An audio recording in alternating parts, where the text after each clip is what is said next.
Alright, I think I'm all ready. Just fucking... Oh, that's a predator. Hey, buddy. Well, I'm a little fucked, because I have no way to hide my heat signature. What? It doesn't look like he can see me. Oh, you know what? I bet it's one of those new predators that, only sees straight people. Fucking finally, a win for the gays in a horror movie, am I right? Alright.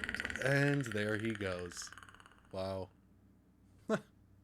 Nice. Alright, hello everybody and welcome to another video. It's that time where I need to talk to you about an entire movie franchise. And that's right, this time I am of course looking at the Predator movies. There are 7 Predator movies, but in order to begin, we have to start with Predator from 1987.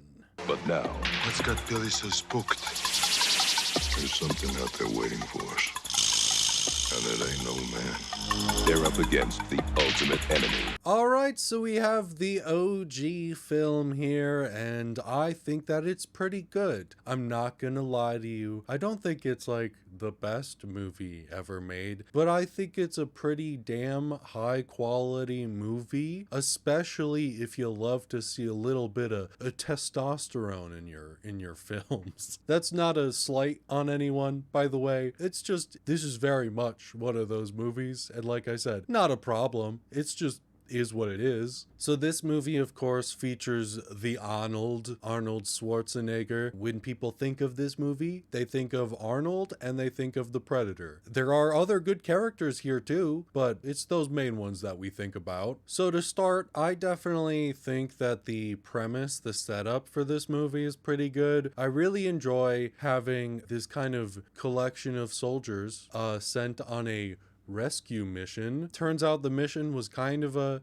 setup. There's actually some other guy who brought these people in to get documents or information or something like that. Basically, he tricked them. They don't feel great about it, but ultimately that doesn't really matter because what ends up happening is there's a predator on the loose. I also think it's kind of important to note that the predator species, the Yautja or something like that, is very iconic, very cool, very badass, and even before I watched these movies, because I'd only seen one before this, and that is Prey, which we'll get to later in the video. Even before I'd watched these movies, I knew that the Predator as a species, as a horror villain, not always villain, kind of takes a gray area sometimes, but the Predator has always been kind of up in my brain as one of the best horror villains. I think that they're just really unique. I love that they're kind of humanoidal in some form. They're bipedal, they look vaguely human shaped, except for their ugly motherfucking faces.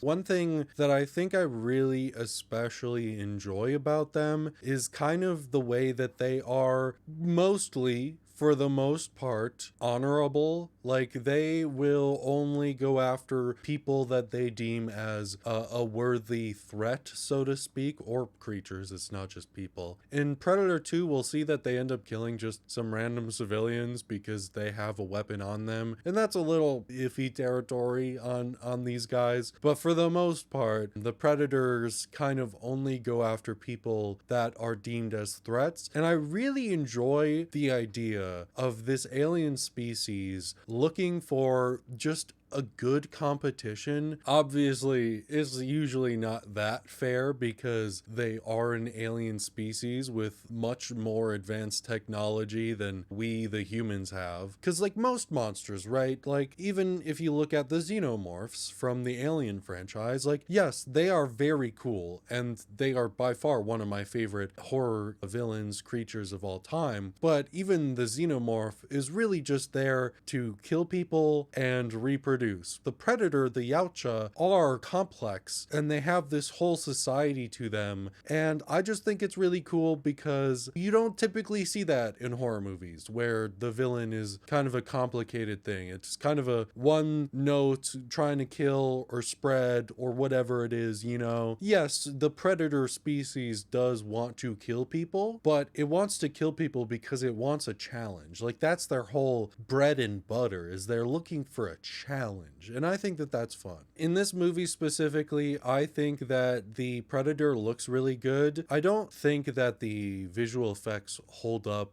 the best in the entire movie. Obviously, it's 87. We're not going to have the best effects ever, but it is a little bit noticeable. Ultimately, there isn't a whole lot to say about Predator. I don't know. I like all of the characters. I think that they all have some kind of depth to them in a way that keeps it interesting, as opposed to them all being one note, which very well could have been the case. It definitely edges close to that line where they are very close to being a one note character, but I do appreciate it, and I think that there's enough there to make it keep it interesting. But ultimately, the highlight is truly just watching the predator slowly hunt these soldiers down and watching the soldiers try and figure out a way to stop this predator. And I think it's just a very iconic movie. It's a very action-filled movie, which makes it fun. I really like the Predator theme, by which I mean the movie. I don't think it's necessarily the Predator's theme. I like it. I think it's iconic and catchy. They use it surprisingly little in this franchise, so that kind of shocked me, but I do like the music. I like the score. Again, I don't have much to say because it's a fairly simple idea, but I think it's good. I think it's a good movie. Anyway, it's time for the next one. Whoever did this took out 4 men armed with machine guns by hand. You don't know what you're dealing with. Otherworld life forms. All right, and now we have Predator 2 from 1990. So this is the sequel to Predator, and you would hope that it would be good. It's not.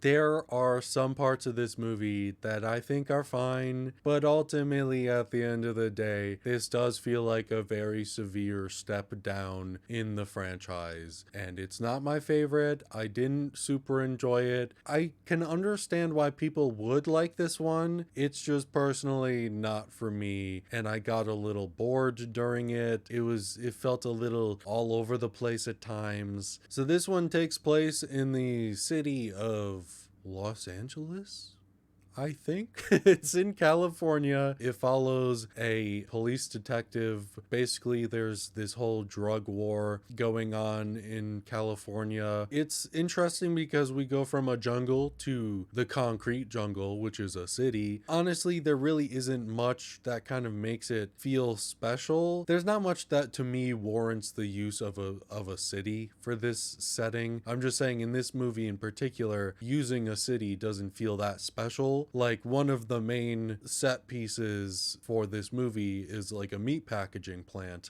and that's not really a city specific thing. I'd say the only other city thing is that they're on a subway at one point, and that's kind of interesting. There's a fun scene there. I like the characters in this one though, for the most part. There's a guy here who's kind of a doofus, and he's here just for comic relief. I didn't find him funny all the time. He has a really weird way of talking. I don't know. It feels like he should be in like a Jim Carrey movie, not in this. I don't know. It kind of irked me a little bit. The government knows about these predators now, and they are trying to capture one, which is what's happening in the background. The FBI maybe is here, and they're kind of trying to get in Danny Glover's way. He's the main police detective, by the way. I don't know. They're trying to capture a predator. As you can imagine, doesn't really go that well. They design these weird suits that allow them to be hidden from the Preddy vision, and they also filled the meat packaging plant with like radioactive dust. that they then have like little shoulder blacklight UV lights to make the predator visible, I guess. I don't know, it's a weird thing that goes on. One thing I do like about this one though is that we kind of get to see a little bit more of the predator culture. At the end, Danny Glover's character kills one of the predators. Because he did that, basically a group of them show up and they let him live and they hand him a keepsake, and it's a old rifle from like the 1715.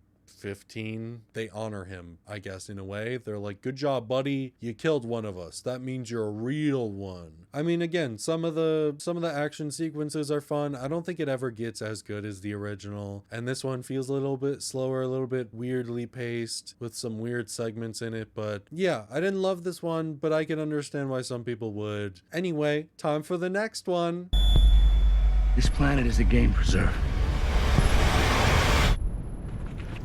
We're the game. Alright, and now we have Predators from 2010. Well, heck and darn, wouldn't you darn believe it, we got multiple Yautja this time around? This one just feels a little weird. I'm not gonna lie to you. The movie opens with some guy falling through the air. He wakes up, I think, midair, and then saves himself with a parachute. The Yautja have captured potential subjects for a hunt, and they drop them onto their planet. I don't know if it's actually their planet though. It's a planet. Basically, they brought them here to have a little hunt, but each person that was brought here is basically a soldier or just good at fighting in some way. Like we have a man from the Yakuza. We have just some special forces people. There's like a serial killer that was on death row, played by Walter Goggins. This is my joke for this movie. We went from ugly motherfucker to pussy face to space in the course of these movies. That's what the predators get called. I don't know, I think that's funny. But anyway, this one has a bunch of different characters. Most of them are here just to die at some point, which, I mean, to be fair, is most of these movies. I think it's interesting. It introduces some new lore, which is that there is variation among the Yautja. We have big predators and we have small predators. And then the big ones will often kill the small ones. But yeah, I don't know. I think it's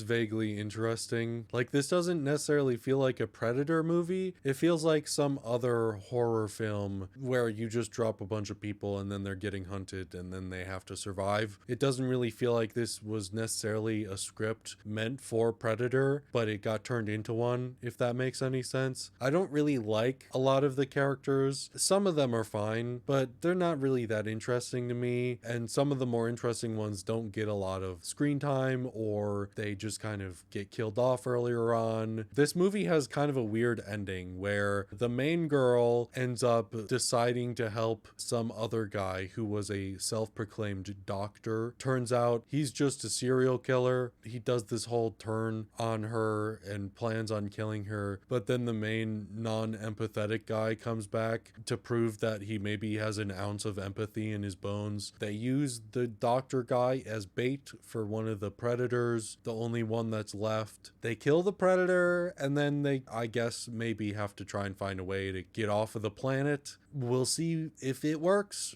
and no, we won't, because we never see that, and I doubt we'll ever hear about these people ever again. Yeah, that's really all I have to say about it. So, next movie. The fuck was that?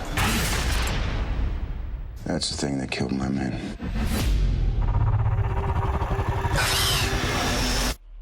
Alien.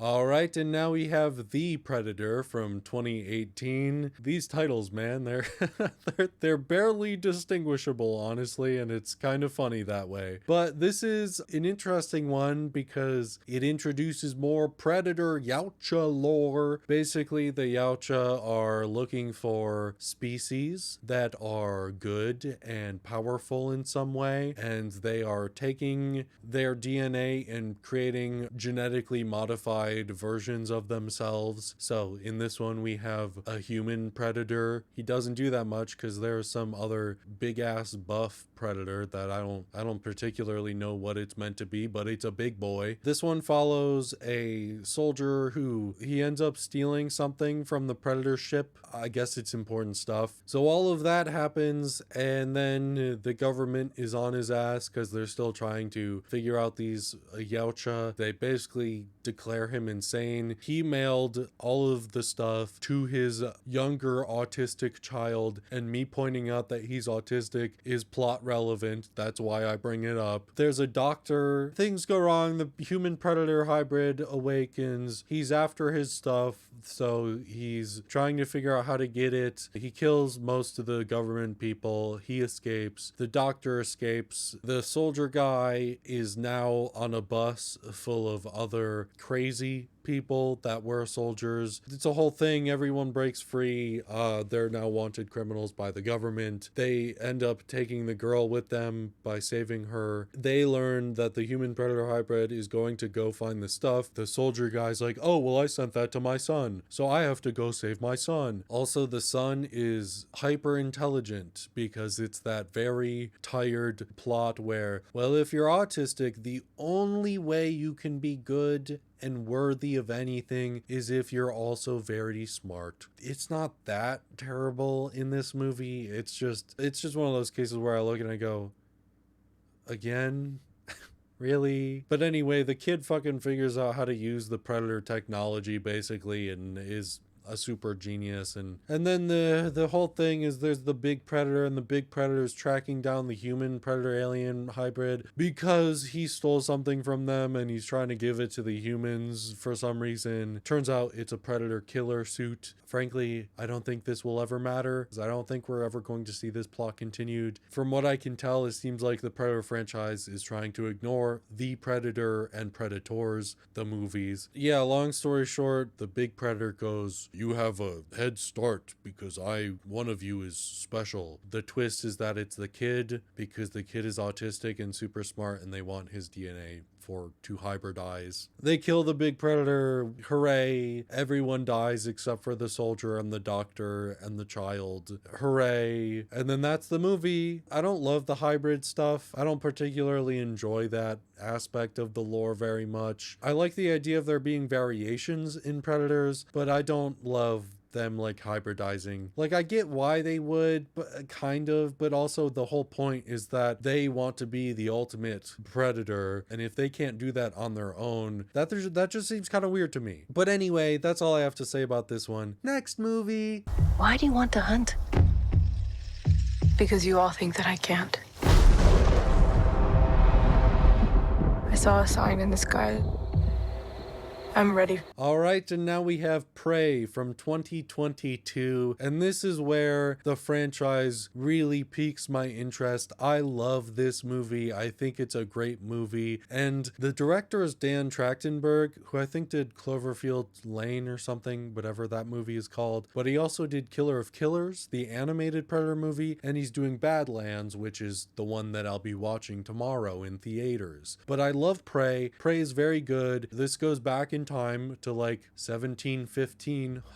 Wow, this is the origin of that gun from Predator 2. Yeah, ultimately, this is a beautiful movie. This is kind of the first Predator movie where I actually feel like I love the characters in it. It's the first Predator movie where I feel something for the characters. All the other times I'm like, yeah, you're a fine character, but I don't really feel for you. I don't care that deeply about you. You are just here to fight a predator. And if that's badass, great, good job. This is the first time where I go, no, there's actual depth to these characters, like good, real depth to these characters. But this one focuses on a Comanche tribe of Native Americans, and it's very cool. I love seeing this just be put on display. And I also love that this movie offers a Comanche dub, which is very cool because native languages don't often get any sort of dubbing in movies. And I just think that's really fun. But this also just feels like a very authentic look at native culture. And I appreciate that because you can tell that a lot of care, love, and you can tell that actual representatives of the culture were asked about things and tasked with kind of making sure that this was authentic feeling. So I really appreciate that. And I also really like the idea of seeing different eras of people fighting or going against the predator species. So this one follows the main girl, who is played by Amber Midthunder, and I fucking love her. She's incredible. You're really cool. I admire you and your work a lot. Amber Midthunder's character is kind of struggling with the fact that she wants to be seen as capable, that she's capable of more than just like gathering and traditionally feminine roles. She wants to also prove that she can hunt and provide for the tribe in those other forms as well. And I think that that's a really good setup for this movie. And I also like that we see her kind of fail. We can see that maybe she isn't actually quite ready enough. She's a little too gung-ho about things, and that kind of leads to her making mistakes on occasion. But we can see that she really wants it and that she is capable. And she has a brother who is very talented, very well regarded in the tribe. They have a great dynamic in this movie. I just really love seeing the two of them together. In this one, the predator, the Yautja, he's going after animals to start, so he kills like a wolf and a bear, and then he moves on to the humans. But there are French settlers here. They are trapping. We see that they've killed like an entire herd of bison, of American buffalo. They also are after this predator, and so they basically kidnap Amber Midthunder's character and her brother, and they use them as bait for the predator. It doesn't work because they're tied up, so the predator doesn't want them. They're not a harm or a threat at all. So basically, it's beautiful because this predator just goes on a spree, on a killing spree, kills all these French dudes, and I love it. Amber's character and her brother escape, and they plan to take down this predator. In doing so, the brother very valiantly sacrifices himself in a very sick fight scene, by the way. Very cool. And then Amber's character uses her brain, like all of these characters have to do, basically, in order to defeat the predator. She uses it real good, and she kills the predator, and she returns to her tribe, and it's a great movie. It's also just looks really good. It's a stunning, beautiful movie as well. I love this one, but it's time to go to the next one. But tonight, think of only one thing. Killing the monster. All right, and now we have Predator Killer of Killers from 2025, which is crazy that we have two Predator movies coming out in the same year. And it's another Dan Trachtenberg Predator movie, so I quite enjoy it. I think it's very good. This is interesting because it's an animated Predator movie. I think that it looks good. I believe some of the people that worked on like Arcane kind of helped with this a little bit, so it definitely has those vibes to it. It's also very unique because this was rendered animated in Unreal Engine, which is not the typical animation studio production way of doing it. This one is interesting because it's kind of an anthology, but not quite because they are all connected. But we start with the Shield segment, which follows some Nordic Viking type of lady who is looking for revenge to kill some guy that made her kill her own father, and she has a son who's played by Damien Haas. Hi Damien, I know you're not watching this, but hi Damien, I'm a big fan of you and your work. The action is really good in this one, and I also like the characters. They don't necessarily get as much depth. They're kind of split up into their own individual segments until the very end where they end up working together, but there's not as much time of the movie runtime to work with each of them individually. The Viking woman, they get attacked after killing the guy that she was looking for revenge on. The predator shows up and he starts killing people because he sees them as worthy adversaries. She ends up winning in a very cool underwater action set piece, and they ended up killing her son. Rest in peace, Damien Haas. And then we cut to The Sword, which is a story between two brothers in Japan.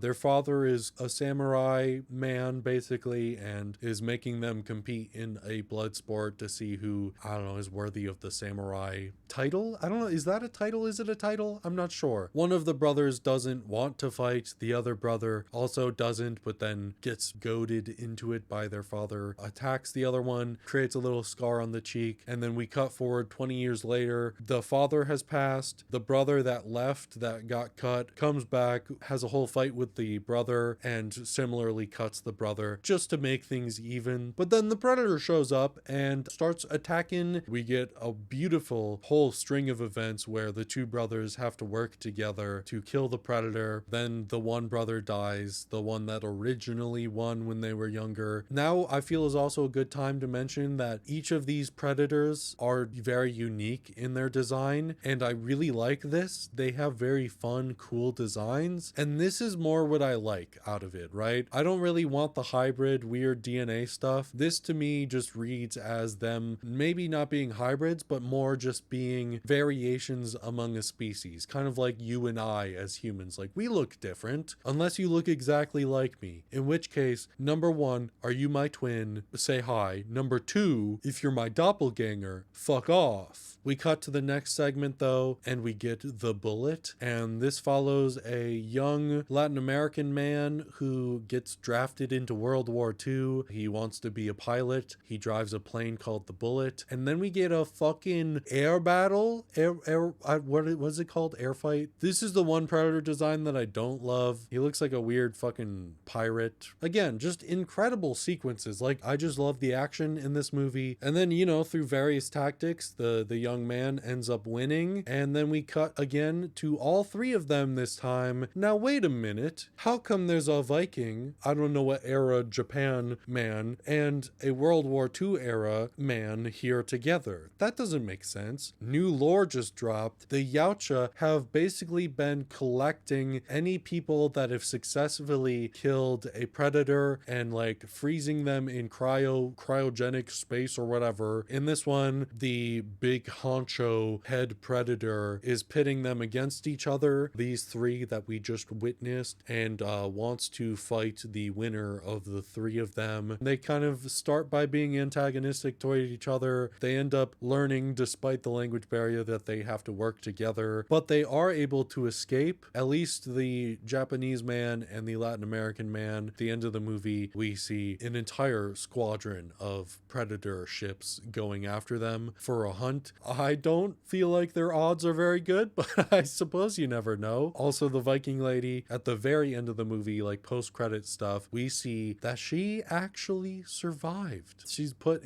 back into cryogenic freezing, basically. We see that these Yautja have an entire fucking warehouse full of these people, basically. And it's really cool because as we scroll on by, we see the main girl, Amber Midthunder's character, frozen. We see Danny Glover's character frozen, and we see Arnold Schwarzenegger's character frozen, which explains how they would have gotten the 1715 rifle, etc. Yeah, I really like this lore development for the Yautja. I think it's very fun, but now it's time for the next movie, which I haven't seen yet, but by the time I cut to it, I will have.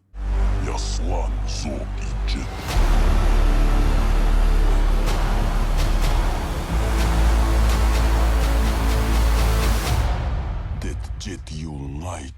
Alright, and I'm back from watching Predator Badlands from 2025. It's official. Dan Trachtenberg knows how to make a good-ass Predator movie. It's a really great watch. It's a very fun movie, very action-filled. Without getting into spoilers yet, basic premise is we are actually following one of the Yautja this time. We have a Predator protagonist. Basically, this protagonist is looking for a trophy, and there are other side characters as well. I just want to say one of the main compelling parts of this movie to me is the actual Predator protagonist, the side characters, especially one woman who is here. She's kind of the main secondary protagonist, and also just the score and the action are incredible. I think by far the best parts of this movie are the score and the action. They're just very well done. There weren't really any low points in the score, and if you need like a new workout soundtrack, I feel like this could be very good for you actually. It seemed like some people, myself myself included, were a little bit worried about how the Predator looked, about how the Yautja in general looked. When I started watching it, I was a little bit concerned because it is a deviation from like the older movies. It is a little bit noticeably not real at times. However,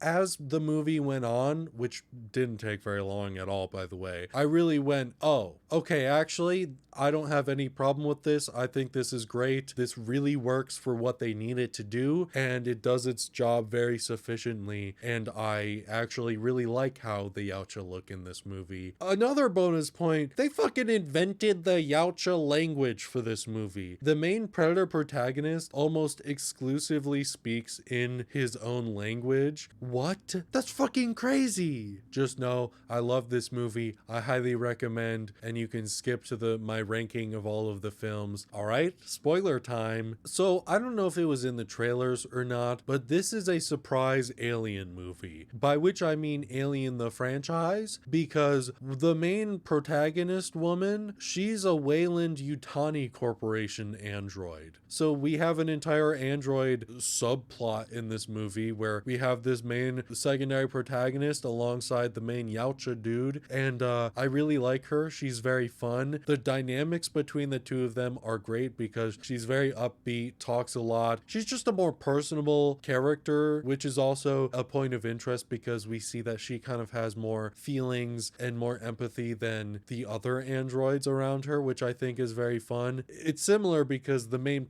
Predator protagonist also has more empathy and feelings than a lot of the other Yautja we see, which classifies him as weak within his own culture. This movie opens with him and his brother fighting. They're just basically sparring. He is looking to go on a trophy hunt in order to gain his cloaking technology, basically. Their father is the head of a Yautja clan, and their father finds him to be weak because he is a runt, and he ordered the brother to kill him, but the brother didn't do that because they care for each other, and again, that's kind of seen as a weakness. So the father kills the brother, and our main protagonist ends up getting sent to the planet to go after an unkillable beast. So he has a great character arc in this movie where we see him fully start to understand that working with other people, that not working alone, that having feelings and empathy for other creatures and other beings is important and helpful, and it's honestly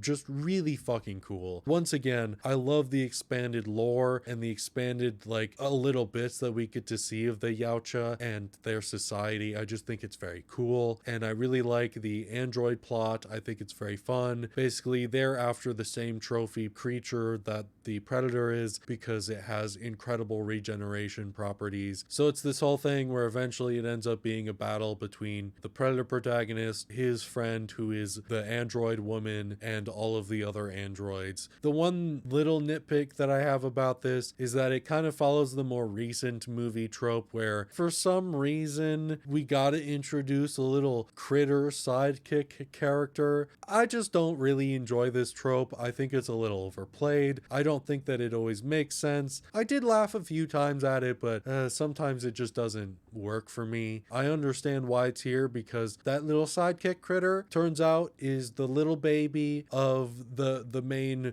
big creature that they're all hunting. The Predator ends up finding a common ground with this little creature and basically making it part of its own clan and whatever, etc., etc. It's an interesting story. I get why it's here. I just don't particularly love it that much. But I think that's all I have to say about Predator Badlands. So now let's get to the ranking. Alright, and here we are at the final ranking of the Predator franchise, excluding the AVP movies because I will get to those eventually. I want to do the Alien franchise first before I do that, but for now we have to rank these movies. And in last place, we have Predator 2. I think it's kind of a letdown, especially coming off the first movie. It doesn't feel that good. It feels like a little all over the place, especially in tone. And I don't really love all of the characters. I don't super enjoy all of the like humor that it goes for. It just feels a little disjointed. I just kind of wish there was more Predator action. I don't love it. I think that there are some fun moments here. I just don't personally enjoy it that much. All right, and at 6th place, we have The Predator. Once again, this is another movie that's just kind of a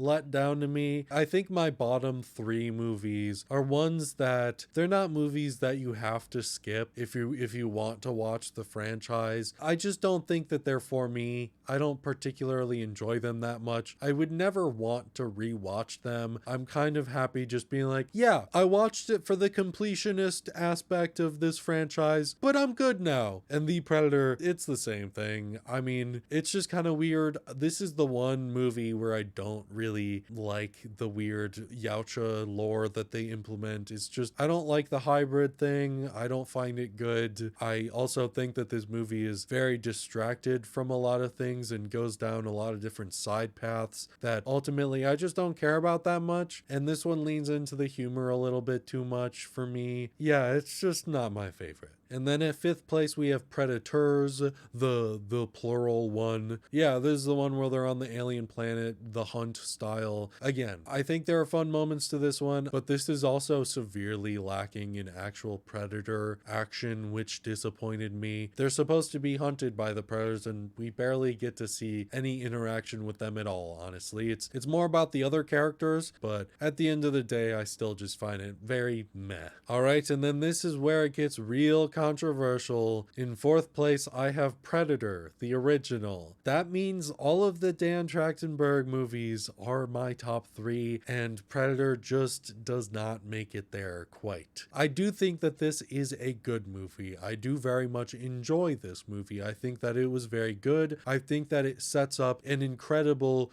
kind of franchise. The last 3 movies I talked about really worried me because I said, uh-oh, is this about to be a bad franchise? And it almost was. As for Predator, it really sets things up beautifully. It introduces us to an incredible horror icon in the Yautja, in the Predator, and I just really appreciate it for that. I don't really find the characters that interesting in this one, but I do think that the action is really fun throughout. This is a very testosterone-filled movie, so if that's not your thing, you won't really enjoy this, I don't think. Again, I think it's good. It's just not my personal favorite out of the franchise. It's not my personal taste, so it doesn't quite crack the top 3. And then at 3rd place, we have Predator Killer of Killers, the animated one. This one I put here because I just really like this one. This is a very fun movie. The action is incredible. I like the individual characters. I like the kind of Yautja lore that this establishes and the greater look at their society. I think that that's very fun. I also really enjoy seeing different eras of humanity combat the predators. I think that that's a very fun aspect, and I really enjoy each of the segments in this one, and I think it's quite good. Overall, I think that this is a great watch too. And speaking of two, in 2nd place, we have Predator Badlands. Yeah, this is the most recent Predator movie, and it made my 2nd place pick. I genuinely think that this is a very good movie, a very fun, enjoyable one. I do have my little nitpicks, mostly just being the weird critter sidekick portion of it. I do think that this is an incredible, entertaining watch. I highly, highly recommend it. I just love, again, seeing that further, deeper look into the Yautja society and how you can maybe use that to your advantage in a story and kind of flip it on its head and see how you can use that to make a really fun character. And then this one just has incredible score, incredible action, very fun watch, highly entertaining. And then that, of course, means my 1st place pick is Prey. I love Prey. Out of all of the Predator movies, this is the movie that I would be most likely to go and rewatch if I want to. I just think that this is a very fun one. I think that this is a beautiful one. I love seeing the Comanche culture in this. I really enjoy seeing kind of a more archaic Predator, if that makes any sense. Really kind of my only main nitpick for me is that some of like the CGI doesn't look that great all the times. The reason I think why this one gets placed above the others is just because it is absolutely the one with the most heart. This one is the one that makes me feel the most emotional impact. That is what I'm looking for, and that is what it gave me, and it made me very happy to watch. So anyway, that is my ranking of the Predator franchise, again excluding AVP. We'll get there eventually. What are your thoughts on this franchise? What are your favorite movies in it? Have you seen the latest ones? I'd be curious to know. We are totally allowed to disagree on which movies are our favorites, but ultimately I am curious to know what your thoughts are. If you like this video, please like and subscribe. I love having this community. It means a lot to me, and I'm going to continue doing these franchise reviews, so keep a lookout for those as they come. Thanks so much for watching. I hope you're having a fantastic day, and I'll see you in the next video. Goodbye!